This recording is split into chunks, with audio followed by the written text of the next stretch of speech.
There we go. Hi, we're the typhoid transmission and symptoms team. And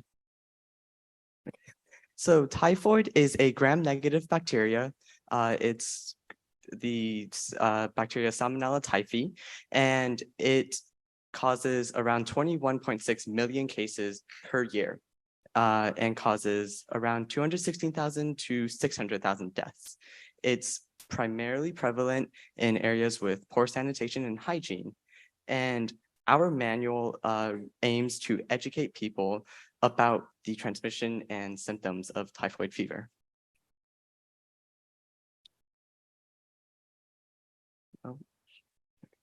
So I'm Ethan. I'm Benjamin. I'm Avi. I'm Diamond. I'm Melissa. I'm Julie.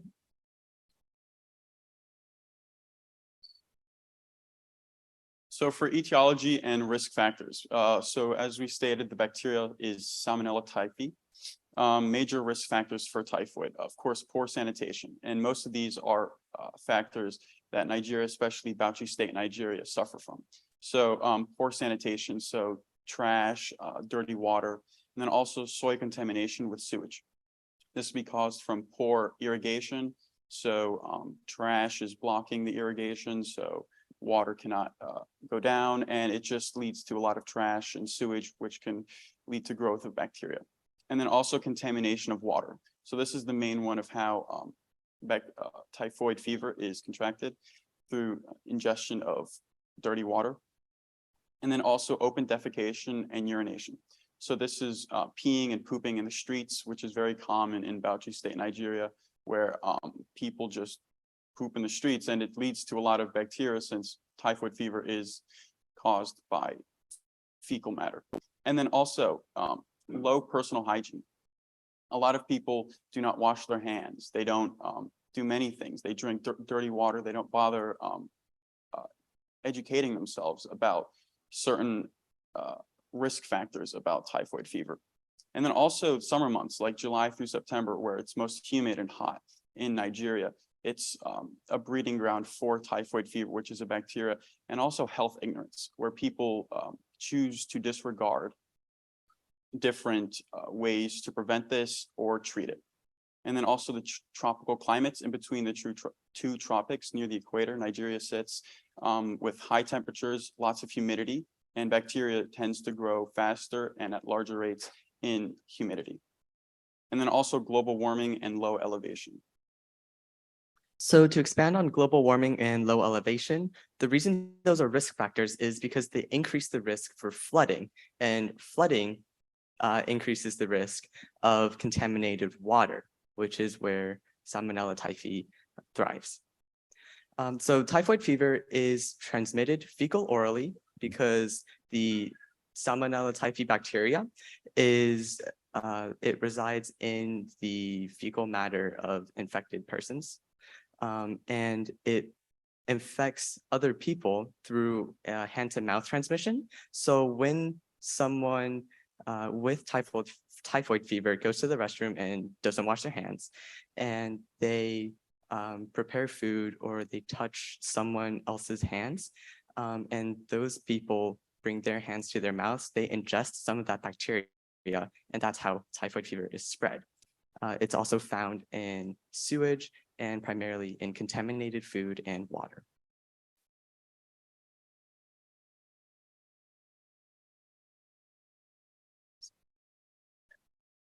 The mild symptoms are low fever, headache, dry cough, inactivity, sore throat. Moderate symptoms are rising fever, constipation, rose spots, lethargy, abdominal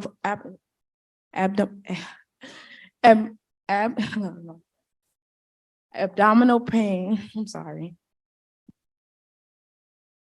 The severe symptoms are vomiting, diarrhea, delirium, inflammation of the brain. Life-threatening symptoms are intestinal hemorrhage, sepsis, extreme fever, kidney failure, and then they are similar to malaria, dengue fever, and immune influenza.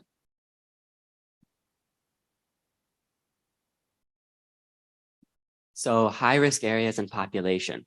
One of these high-risk areas is in sub-Saharan Africa, specifically Nigeria, and it's typhoid, which is common in children from the ages 5 to 19 years old due to their immune system being weaker than older adults when they're that young of age. Typhoid is also more common in males, and there are more cases of males with symptoms than females who exhibit symptoms less commonly, and they are less likely carriers. Typhoid is also more commonly found in impoverished areas where there's poor sanitation and lack of access to clean drinking water, because with water, there can sometimes be trash spewing about in it. And if somebody tries to drink the water, they may contract typhoid from it.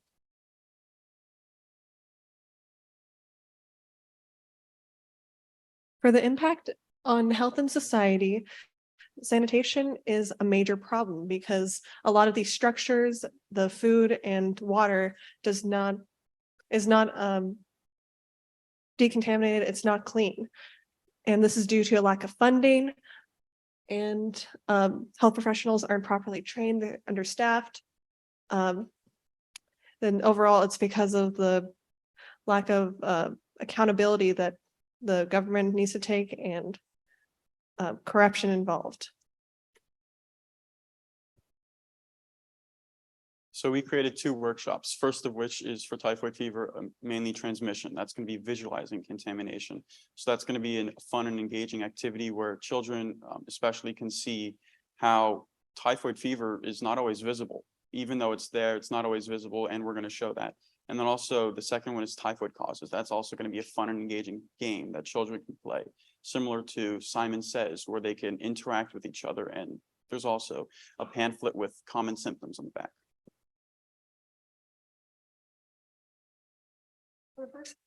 For the first one, our goal is to show children how the contamination occurs in the first place with water. We want to get across the point that you can't actually see the bacteria on your hands, but it's still there, and you can still cause there to be an issue. So we found that milk seemed to do a pretty good job making the water look murky in the bottom right corner. And the way I did it was I just poured some milk in my hands, rubbed together, and then placed my hand in the water to show the difference between the clear water and murky water. To do this with children, we can separate them into 2 groups, one who covers their hand in milk, the other who just washes their hands like normal. Have both groups place their hand in a clear cup of water or a clear bowl of water, and the children can see the difference between the murky water and the clear water, even though that their hands look the same originally.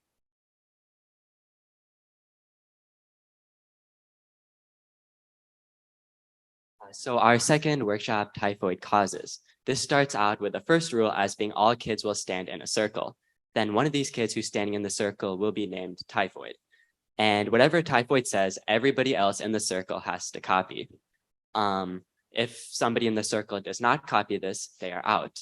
What typhoid is meant to say are symptoms of typhoid, which can be found on the back of the pamphlet. And typhoid is also allowed to say things that aren't symptoms of typhoid. But if typhoid does say that and somebody tries to copy that action, they are out. And essentially, typhoid would keep saying symptoms or not symptoms until everybody's out and there's one person left. And then that one person will be the new typhoid.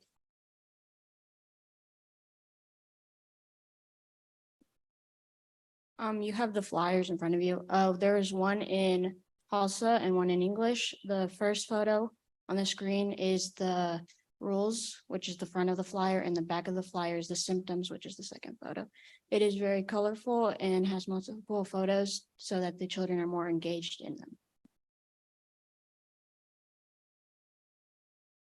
So our budget is, it totals $25.93, and that is to print 1,000 of those pamphlets. That would cost around $10.64.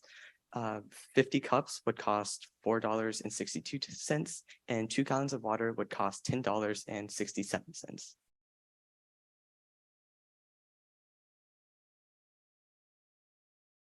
Thank you.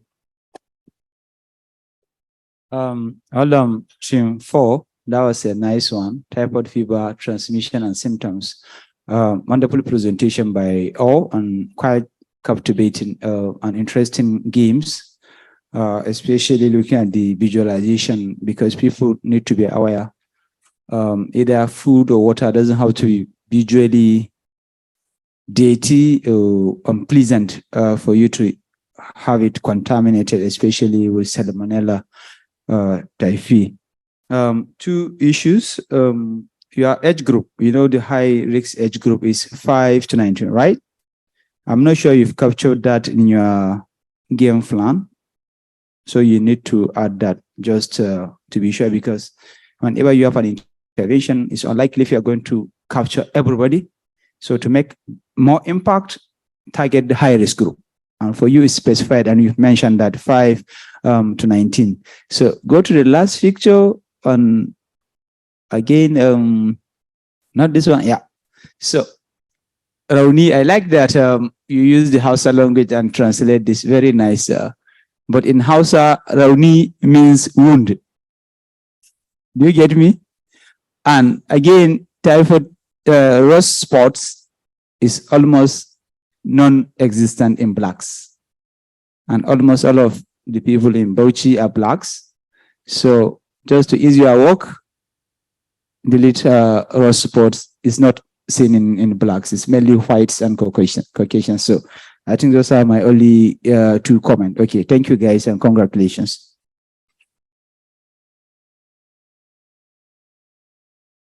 Hi guys, really good job and thank you for your flyers. Really good job as well, like translating everything.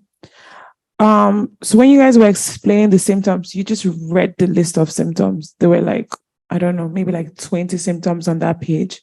What would have been more useful is if you picked the very common symptoms and explained how it looked like and explained why, instead of just reading down a drop-down list that we could have read on the slide.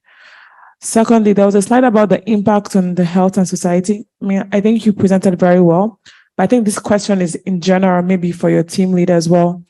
Is it the impact of typhoid on health and society, meaning because people have typhoid, then less people are able to go to work, less people are able to, have children, that would affect the economy? Because if this is what it is, then what the information that you guys had there was not really correct. But again, that might not be your fault. Just confirm what that actually means. And this slide is very nice, but why couldn't you just make 2 slides of it? Like just looking, like dividing it into 2. Just looking at this page, I can't pay attention to one thing. And when you're trying to depict information, you want to be able to give it in a way that gives you the best outcome, right? So much information. I don't know if I should look at that one or that one or that one. It would have been nice if you just split this into 2 or 3 slides, like you had the time. I liked the idea as well about the hand washing, but it would have good if you explained. I think you kind of touched about how, because they both look transparent, your choice of substance. Apart from that, you all presented really well. You all came out very confidently. It was clear that you about typhoid, you've read about it, you've done your research. Your resources were also quite extensive, really good job. I do think that the pictures are also like culturally appropriate. That was good. You should be really proud of yourselves. Congratulations.